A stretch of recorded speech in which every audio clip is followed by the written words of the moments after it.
Тодруулга ярилцлага маань үзэгчтэй бүхэндээ хүрч байна. Тэгэхээр манай өнөөдрийн тодруулга ярилцлаганд нийт аж ахуйн үйлчлэгээний газрын ерөнхий инженер Ханд Жаргал оролцож байна. Ингээд танд энэ өдрийн мэндийг хүргэе.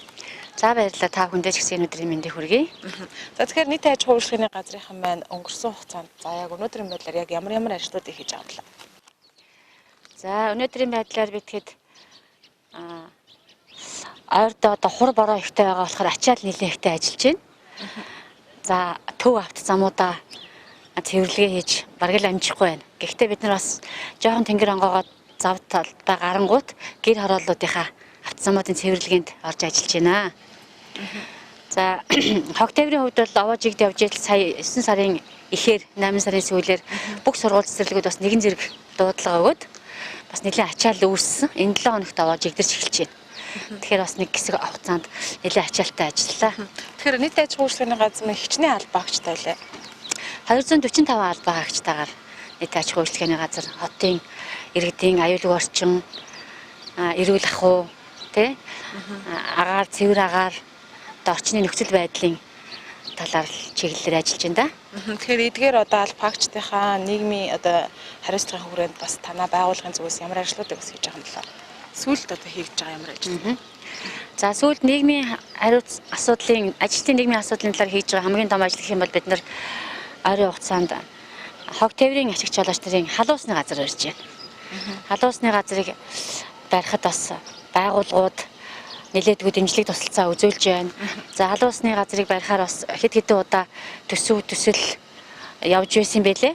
Гэвч одоо бас нэлээд тодорхой хэмжээний дүнтэй учраас бас хийгдээгүй явж исэн.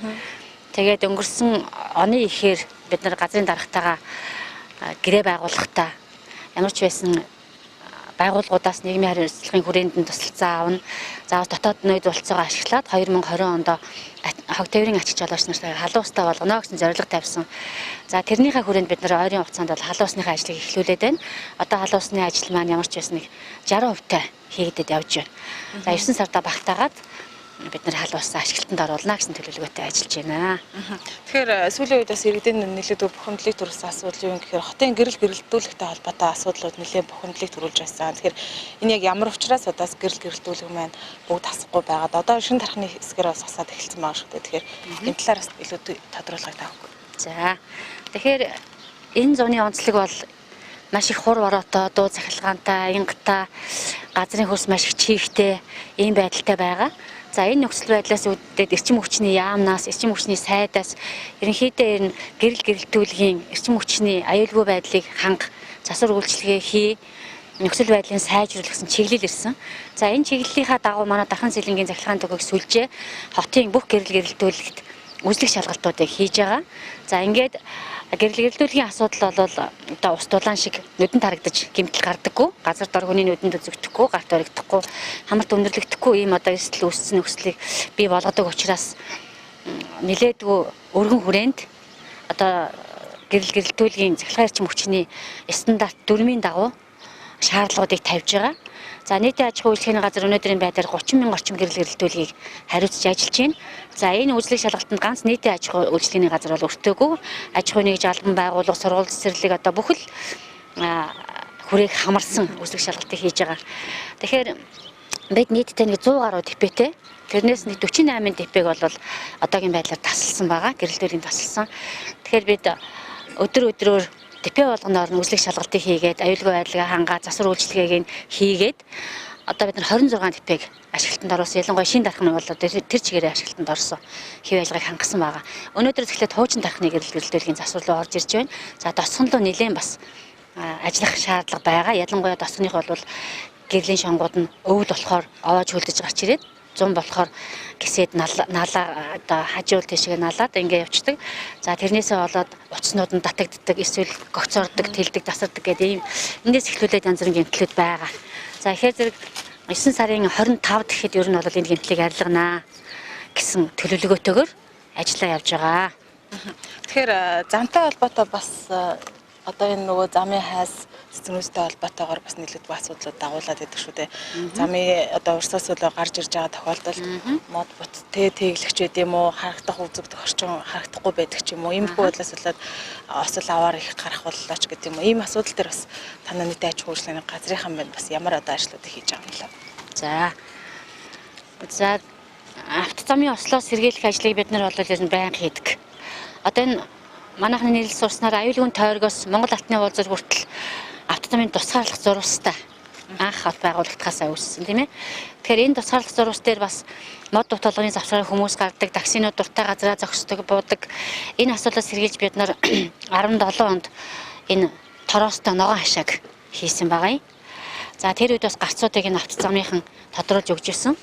За сая бас нэг компанид ажил зохион байгуулсан энэ юу гэхээр зэрэг замын цагдаагийн газраас стандартын дагуу гарцыг гаргаж өгсөн.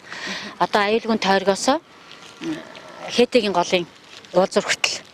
За тэнд 3 газар стандартын дагуу замын цагдаагийн гарц гаргаж өгсөн. Зам тээврийнхэн болохоор гарцныхаа тэмдэглэгээ хийсэн.